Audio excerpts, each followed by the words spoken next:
All right, we're good to go, everyone. Let's get going into today's Sovryn Tea. My name is Magnus. Today we're joined by Eden Yago, Mark Yusko, and Scott Melker. We have Scott Melker. He's a crypto trader and investor who's host of the Wolf of Wall Streets podcast. You can also find him on the Wolf Den newsletter and on his YouTube channel. Mark Yusko is founder, CEO, and CIO of Morgan Creek Capital Management. He's a proponent of alternative thinking about investments and is also a co-founder and partner of Morgan Creek Digital. If you enjoy sipping Sovryn Tea, you'll know I like to start things off with a little joke as an icebreaker. Even though he had cash, why couldn't Superman pay his bar tab? Because it was crypto night. Thank you very much, folks. All right. So, guys, welcome. Thank you very much for coming. We were theming this around Terra. Let's start us with some thoughts around Terra and the fallout for Bitcoin and cryptocurrency as a whole. Open-ended question for our guests. What are the lessons learned perhaps for Bitcoin and DeFi from recent happenings? Sure, I'll jump in. Although I make a practice in life of letting Mark Yusko talk and listening. It's kind of one of my favorite things to do, so I am hesitant to jump in ahead of him. But thank you guys for having me. So I think the first lesson in my mind is that we have to be extremely careful about how we define things in the crypto space.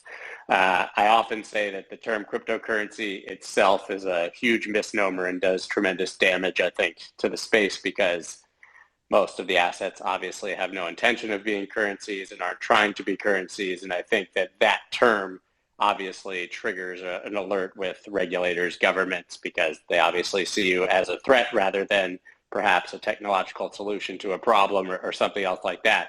And so when you make the jump, obviously, to calling something like UST a stable coin, and then it's utterly unstable, I think that is even more damaging because I think we were at a place before the Luna collapse where we had sort of seen a shift in regulators and politicians in the United States, some of them, I'm not going to say a general shift, but some of them starting to ask the right questions, right? We used to see these sort of congressional hearings or Senate hearings, and you would see a representative of the crypto community, and basically these old white dudes would just scream at them about how everything is a scam and broken.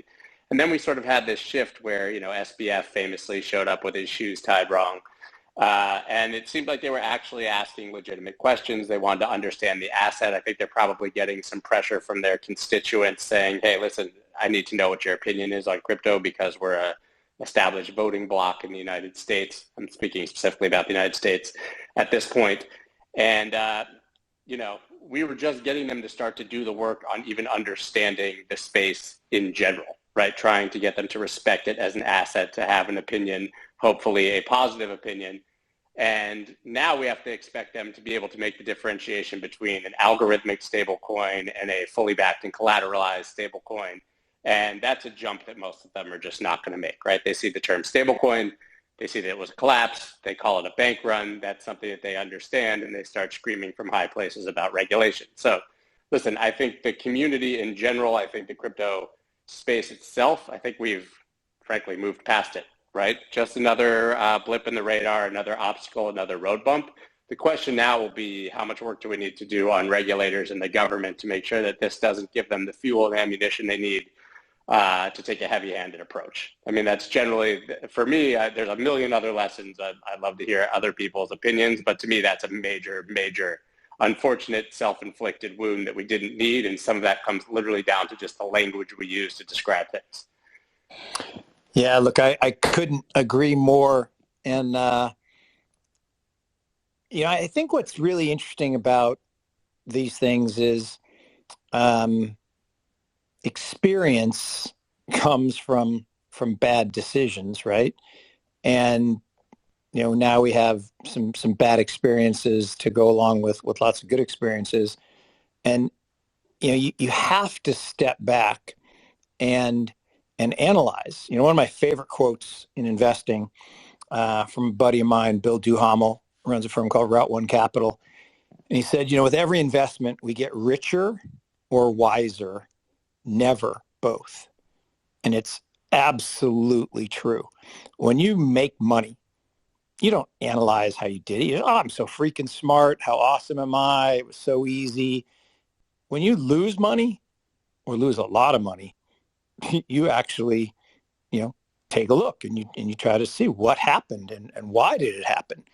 And so analyzing what just happened, and Scott hit on so many of the points, nomenclature matters. All the time I hear people say, oh, there's unlimited cryptocurrencies. No, there's not. There's about a dozen cryptocurrencies. Cryptocurrency is something that can be used as a medium of exchange or a store of value. That's what a currency is. There's a whole bunch of utility tokens, most of which have no utility at all and will go to zero. They're simply crowdsourced venture capital.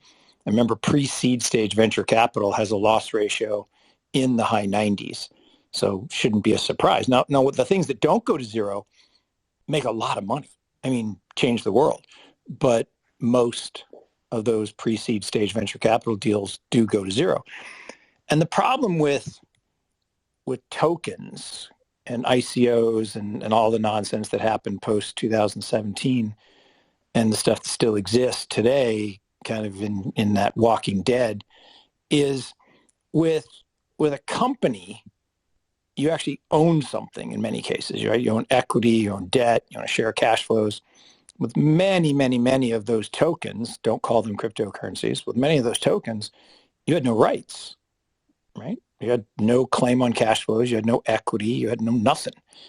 And so now we're at this point where stablecoin became a thing. And why do stablecoins matter? Stablecoins matter because they destabilize, pun intended, the system in which the elite and the powerful have a very, very serious vested interest, the banking cabal. The banking cabal has existed for about 800 plus years. It's basically controlled by the House of Rothschild. The real kind of meat and potatoes of it dates back to the 1600s when the Rothschilds formed the first central bank in the Netherlands, and then a clan spun out and went to the UK, and those Rothschilds created the Bank of England, and then there's a little spin-off into the United States, and John D. Rockefeller, who was not a very nice man, by the way, and J.P. Morgan borrowed that idea to create the creature from Jekyll Island, which has been stealing our wealth daily since 1913 in the form of fiat and the fiat fiasco, which Bitcoin fixes, and other forms of digital assets could help. But that's a very, very long-winded way of saying we're at a really important point in time, and stablecoins were a really interesting innovation because they allowed people to turn fiat into a digital asset. And the idea was that they needed to be backed by that fiat asset, whatever it happened to be, whether it was an individual currency like the dollar or whether it was a basket of currencies like, the SDRs at the IMF. Doesn't really matter, but you can't have it backed by 80 vol assets. The idea that you could call something an algorithmic stablecoin that put crypto assets that had 80 or higher volatility is asinine at best, criminal at worst, and we'll see if it goes there.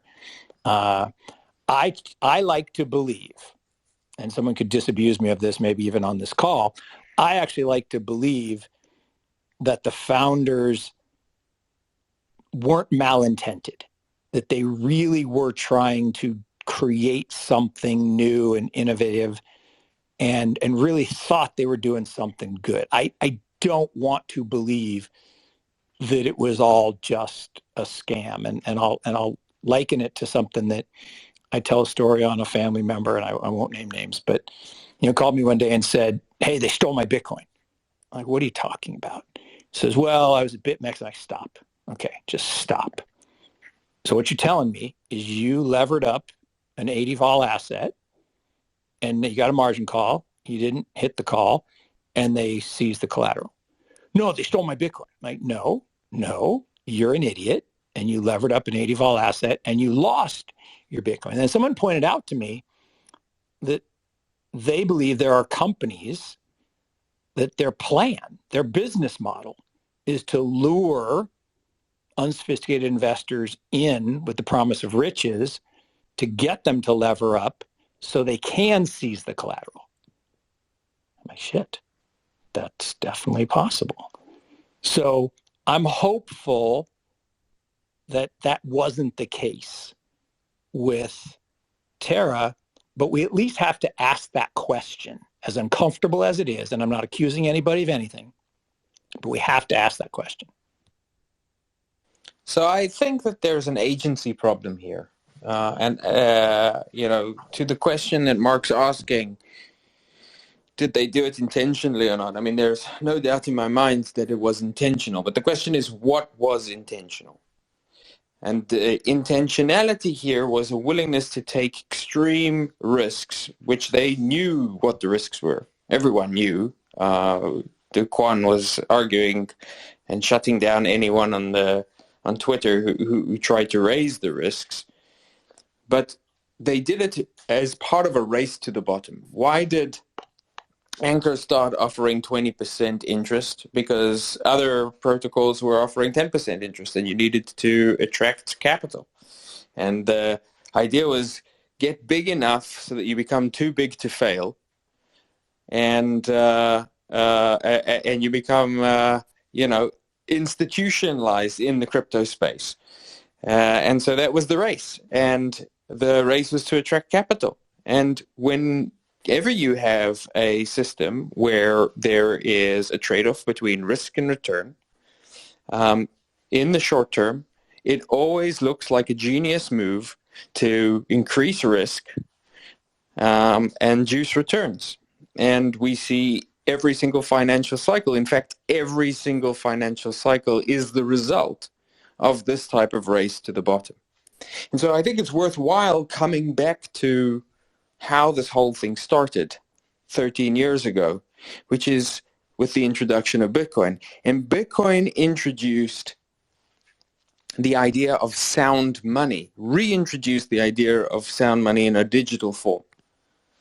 And now people think of it as decentralized money, but the decentralization was merely a tool in order to achieve soundness, because decentralization is simply a way of achieving incorruptibility. So we have this term that we use, DeFi, decentralized finance, which is a cargo cult of decentralization, because decentralization was never the point. Decentralization was always a tool. And so people talk about decentralization of finance, and whether or not this decentralization is real or not actually doesn't matter, because what we're trying to achieve is to extend this idea of sound money into sound finance. So we have a problem, because in a decentralized world, maybe we can get one of the big risks of the existing financial space, right? The regulatory capture, the agency capture, where central banks, like what Mark was talking about, and a few elites can control the system, where the SEC can tell you where you can invest and can keep poor people away from investing in the projects or investments with the highest possible returns. But we introduce, because of this kind of competition to attract yield and investment, we introduce a different kind of risk, which also exists in the traditional financial space, and for which all of the regulatory apparatus that we have was created, and that risk is moral hazard.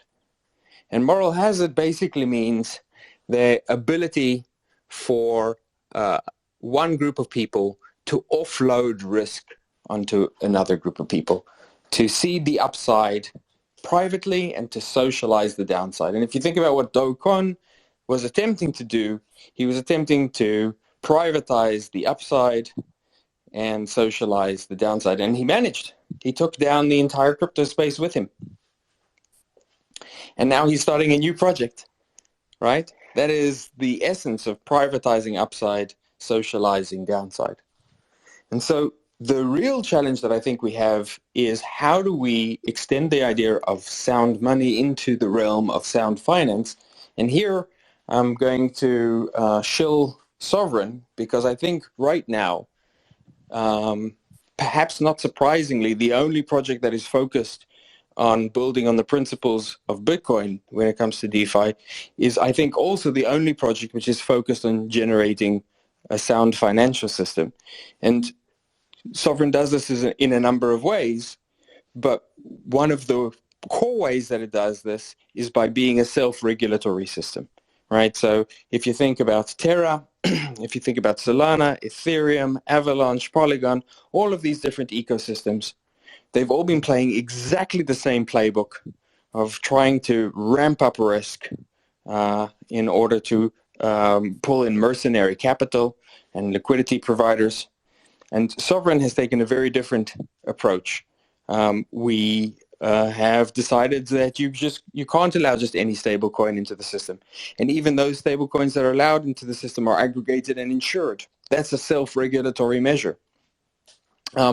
The community has decided not to allow certain things to be listed, including algorithmic stablecoins. Where a partially algorithmic play is allowed, it has been rate limited on the protocol level. And that's, a project which has been allowed into one of the sovereign projects called Babelfish and is only allowed to have a certain percentage, limiting risk. And the entire system is built around this idea of self-regulation in what Sovryn calls the bitocracy, which is a system which is designed to incentivize long-term thinking in the form of paying people more who are locking up capital for longer, and then also giving them more voting power. And I think this is a very, very powerful and basically completely overlooked idea, which is that we can create economic incentives rather than regulatory incentives to generate sound finance. And I'm very surprised that really only Sovryn in the entire DeFi space has looked to take on this approach. No, I want to just echo some things that Iago said that I think are really critical here. Alignment of interests is perhaps the most important thing there is in any transaction-oriented society. When there's a misalignment of interest, you will get, bad actors and bad outcomes. When there is alignment of interest, you won't always get good outcomes, but you'll have far fewer bad actors, and you'll have much greater good outcomes. And I love the point about financial incentives instead of regulatory incentives. It's the carrot and the stick. I was just talking to a reporter right before I got on here who was doing a story on regulatory activity, and he said, do you think there'll be more regulation? I said, of course there'll be more regulation. He said, well, what do you think about that? I said, well, it's good if, capital I, capital F, if it is designed to provide clarity, okay? Because clarity is what makes markets function more effectively and more efficiently. When there's lack of clarity, there's more uncertainty. When there's higher uncertainty, there's more discrepancy in valuation of future outcomes because there's more dispersion, and you get higher volatility. The joys of working at home. Hold on, son's home, dog's barking. So sorry about that. If you have more clarity, that reduces the uncertainty, and therefore volatility shrinks, more adoption occurs. And believe it or not, with more regulatory certainty and clarity, we will get higher adoption because people are more comfortable in a regulated world. But ultimately, even that will fail, which is what the global financial crisis is all about, because if you allow the system to be perverted and corrupted by bad financial alignment of incentives, misalignment of incentives, you'll get things like CDOs and CDO squared and all of the nonsense that occurred leading up to the global financial crisis, because the rule makers allow themselves to be corrupted by either incumbents or people who want to peddle influence or be in positions of influence and power. So I do think one of the things that gets me so excited about the future, and again, I like the point Yago makes about, decentralized finance as a ultimate goal for a better version of something that's pretty good. One of the things I actually kind of admire, believe it or not, Jay Clayton. I thought he did a really good job when he was in charge of the SEC. I thought he was measured. I thought he was prudent. And most of all, I thought he was consistent. And I did a panel with him a number of years ago, and I thought it was really cool. He said, I hear all you anarchists and all you people, you want to blow up the system. I'm like, okay, but why? The system we created has created the greatest financial system in the history of the world, the envy of the rest of the world, and created hundreds of trillions of dollars of wealth. That's pretty good. Like, damn straight. Exactly. Now, does it need to improve? Yes. Does it need to get faster and better? Yes. Does it need to move to the digital age? Yes. Is code better than humans? Yes. But humans still influence code. In fact, I harken back to my 8th grade. I'm old, right? So I was doing computers before, they were even really computers. And I remember my 8th grade computer teacher holding up a screwdriver and saying, just never forget that a computer is not as smart as this screwdriver. It's the humans that enter in the code that create the intelligence. So, Mark, I think we agree on most of the things. There's one point that I want to, you raised the question that Clayton asked: why do you want to blow up the system? And I'll reference Jefferson, who said that the tree of liberty needs to be watered with the blood of tyrants and patriots. And I think the tree of finance also needs some creative destruction every now and again. The system, the US system, has indeed been the greatest engine of wealth creation in human history. And it is a direct descendant of the second greatest engine of prosperity, which was the English financial system, and before it, the Dutch financial system. And it was really the Dutch who invented all of the concepts that we're working with, public markets, privately held companies with publicly traded equities. All of that was invented by a very inventive Dutch. But the problem we have is, I was talking about moral hazard, but there's also this problem of agency capture. And it is the case that I think the US system maybe does need to be blown up, or certainly needs some significant competition. For the same reason that the Federal Reserve needs competition in the form of Bitcoin, because we have lost control of the money printer. It has been co-opted and corrupted, as happens with all aging institutions. The same thing has happened with the financial institutions that no longer, I think, protect the broad public and have been captured by special interests to their own advantage. And we see this in the fact that the U.S. economy today sees some 20% of corporate profits going to financial institutions, which is an absurd tax on innovation and any type of productive activity, right? So, I mean, you're paying, 50% of GDP to the various governments in forms of taxes and inflation. And then you're paying on top of that an additional 20% tax to financial institutions that are supposed to be in place in order to do proper allocation of capital. And yet we see, ESG and investment in companies that will never make a profit, and SPACs, and any number of perversions of the system. So the problem comes down to incentives. There is no corrective incentive for the SEC. There is no corrective incentive for the Federal Reserve. There is no corrective incentive for the FDA. And now, children babies can't get access to milk. These systems do not have correctly aligned incentives. What the real, to my mind, genius of Bitcoin has always been is the ability to create a simple set of rules which create a fair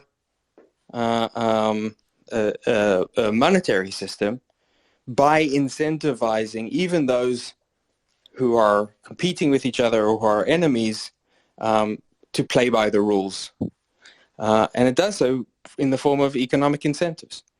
And what we need to be doing is thinking less about, how we can 100x our money, and less about whether something is decentralized or not, and more about, not that decentralization is unimportant, but it is merely a tool towards creating better incentives, more aligned incentives, long-term thinking, and ultimately a sound financial system which will once again return to what finance is supposed to be about, which is the allocation of capital towards productive and innovative ends. I couldn't agree with you more.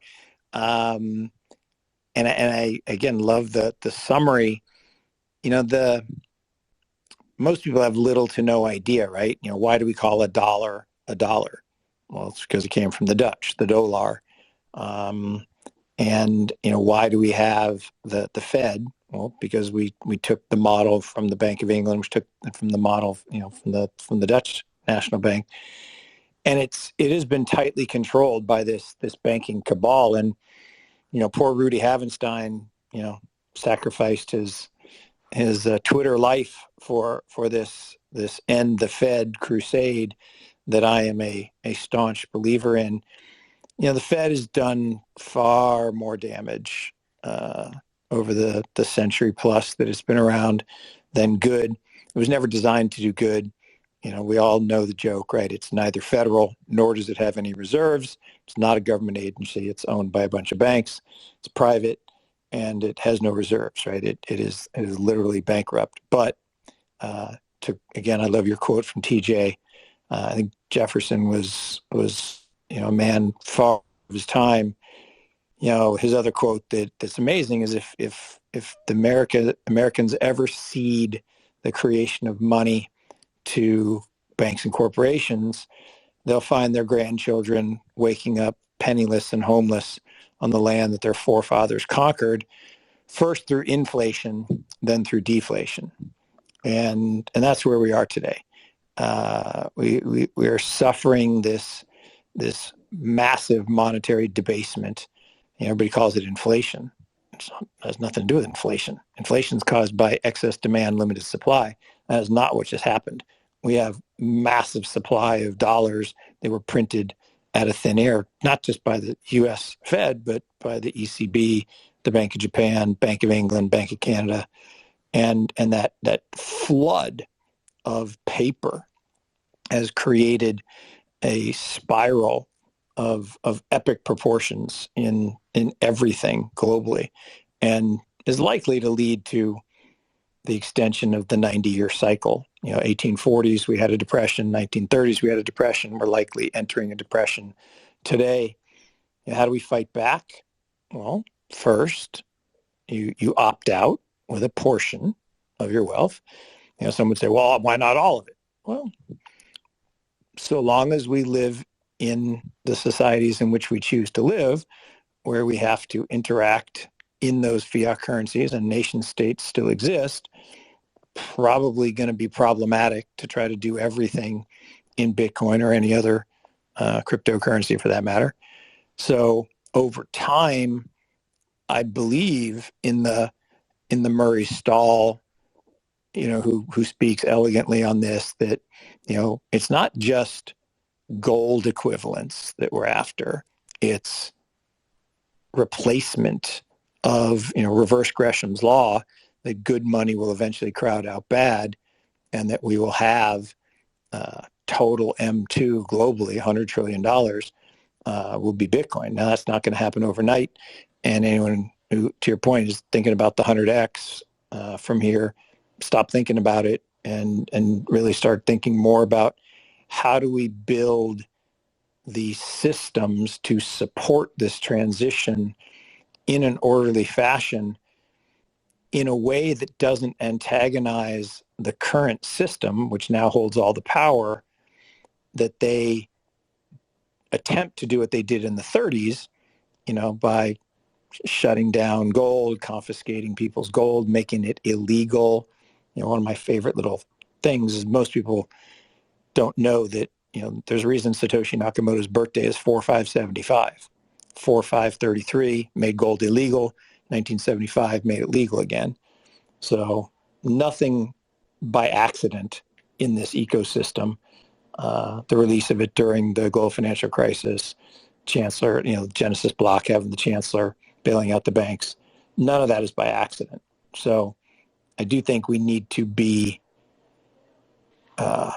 stalwart in our commitment to this better vision of the future that Yago describes. But if you get, shut down or locked up, you can't do a lot of good. So we have a whole bunch of questions from our audience, fellows. We're going to open up the floor and also just offer some questions that people asked us on Telegram and Discord, etc. While people are requesting to speak, I'll go ahead and ask a question that was directed for Mark Yusko from a person on Telegram who was asking, do you think institutions or companies would be interested in something like zero, why or why not? And given that we haven't discussed it yet, would it be appropriate, Yago, you give a quick summary? Sure. So Sovryn yesterday released the waiting list for the Zero Protocol. The Zero Protocol and its sister protocol, the Sovereign Mint, are designed to provide a sound finance alternative to the current dollar system. And I'll start with Sovereign Mint. So Sovereign Mint generates the sovereign dollar, which is over-collateralized Bitcoin-based dollar. It may initially be tied to the US dollar, but over time will find its independence as its own dollar. And it brings the dollar back and allows us as Bitcoiners to compete with the Federal Reserve by issuing our own dollar, by bringing back this idea of dollars not being fiat, but being redeemable for an equivalent amount of, in this case, digital gold. In other words, the sovereign dollar is an over-collateralized dollar backed by and redeemable for $1 worth of Bitcoin. And then paired with that is the Zero Protocol, which allows people to unlock the value that they have accrued by HODLing. One of the hardest things to do is to HODL, because the only way you today can get access to the value that you're accruing by doing so is by selling the asset. So you have to stop hodling. But Zero allows zero interest loans against your Bitcoin into perpetuity. It does this because by taking out a loan instead of borrowing from someone, you are using the Sovereign Mint to issue new dollars. And that means that Bitcoiners now can spend against their Bitcoin, have a line of credit on which they pay zero interest, and which over time pays off itself as the price of Bitcoin over time rises. And so I think it's not only a new way for us to compete with the Fed, but it's also a way for us to avoid having to deal with or need to use centralized stablecoins and, God forbid, so-called algorithmic stablecoins. Yeah. So a couple things. So I'm, just hearing about it now, so I won't pass snap judgment. I will say that, on the question of whether institutions will be interested in something like this, my short answer is no, because it's too early. The long answer is yes, because over time, the idea that one Bitcoin equals one Bitcoin will be more normalized. The challenge for people who interact with the system today is we don't price Bitcoin in Bitcoin, right? We price Bitcoin in other currencies. So if you think about Bitcoin in dollars, we have had multiple bull markets and multiple bear markets. We're in a pretty wicked bear market right now in the midst of crypto winter. And everybody says, oh, that's, but yeah, just facts, right? Now, the converse is, we're in a wicked bull market in rubles, and a bull market in bolivars, and a bull market in pesos. So it depends on the currency in which you denominate that other asset. It's like the S&P. The S&P is making nominal highs, but not if you price it in gold. It's the same price it was in 1996. So I think that the challenge here is an institution has very little interest today in highly volatile assets.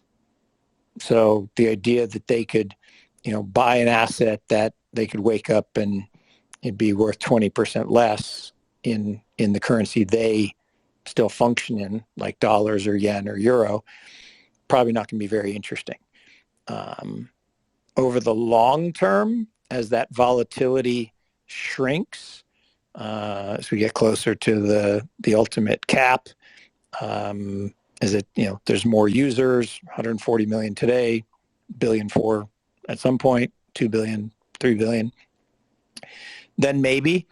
And I think, unfortunately, the Terra situation, Luna situation, makes the likelihood of an institution finding that interesting even more remote today, but doesn't mean never. That's just one person's opinion.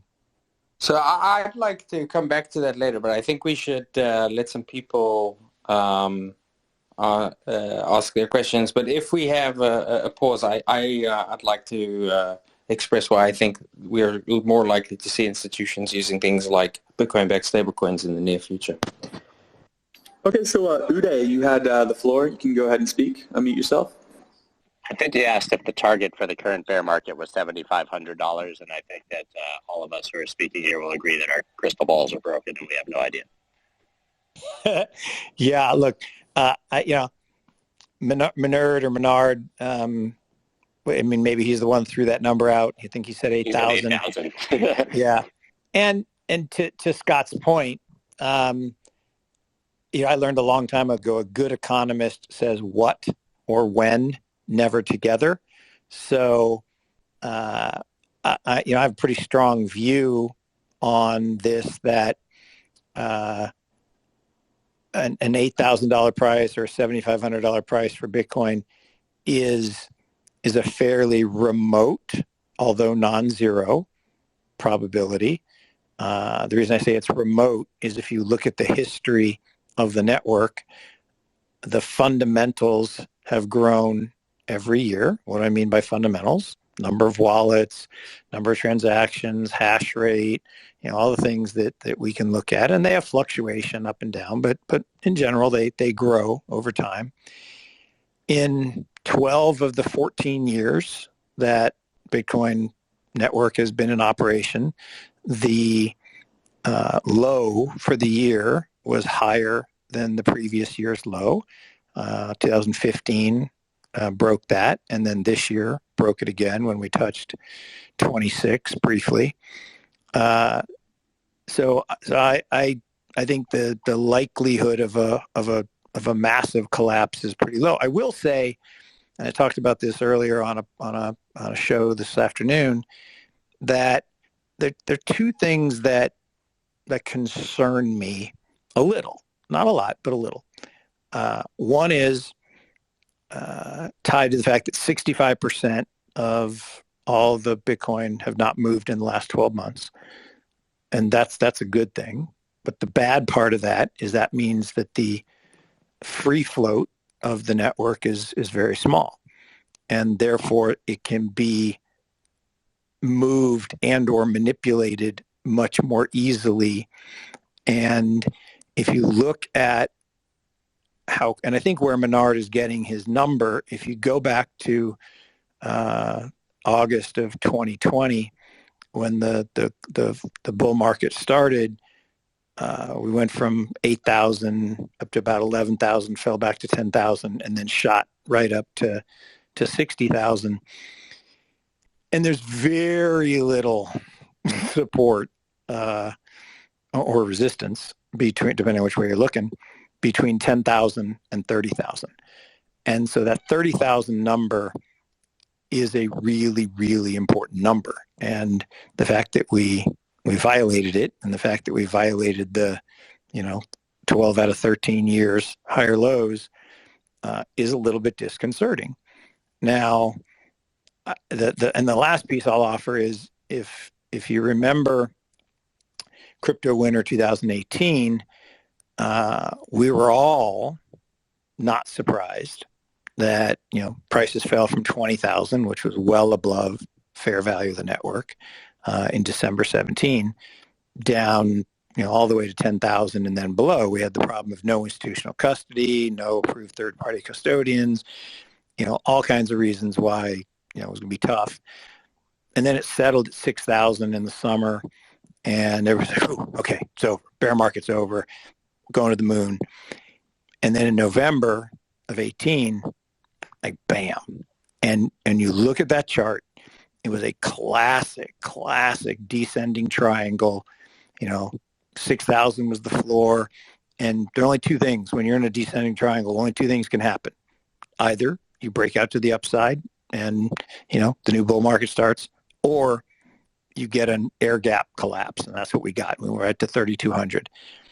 When I look at, the charts and where everybody's entered, I can make a case that this is a descending triangle right to 30,000. And if we don't, push past that, the bottom could fall out. Again, I'm not predicting that. And that's a long answer to, do you think it's possible to go 7,500?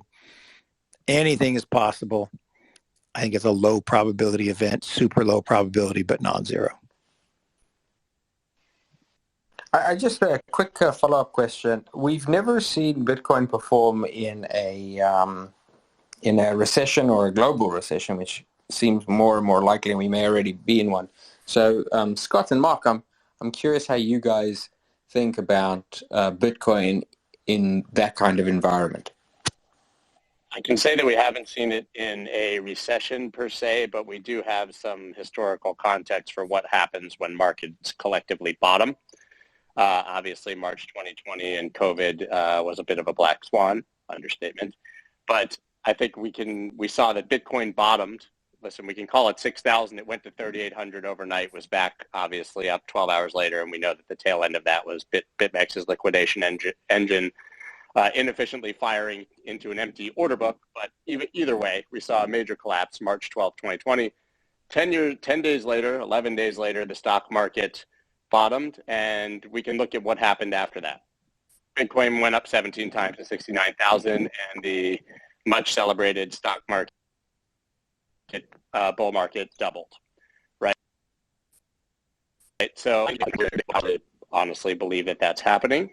But I think that when things are bottoming, and emotionally it feels like that could be happening relatively soon. I know people think I'm nuts for thinking that's even a chance that the bottom could be in, which makes me a little more bullish that the bottom might actually be in. But this is the asset that you want to own after that happens and when markets start raging again. So I think we have some historical precedents for that. And I do think that and I know Mark and I have had the correlation conversation probably more times than I care to can even remember. But, there's no question that right now, temporarily, Bitcoin is exceptionally correlated to the NASDAQ. But correlation is much more impactful to look at over the long term and not over a course of a couple of months. So people talk about decoupling. It's actually a bit disingenuous because generally it has been decoupled. I think it's actually more interesting to say, why are they coupled for this short period of time? And I believe that we have historical context also to believe that this is temporary and that Bitcoin will once again decouple.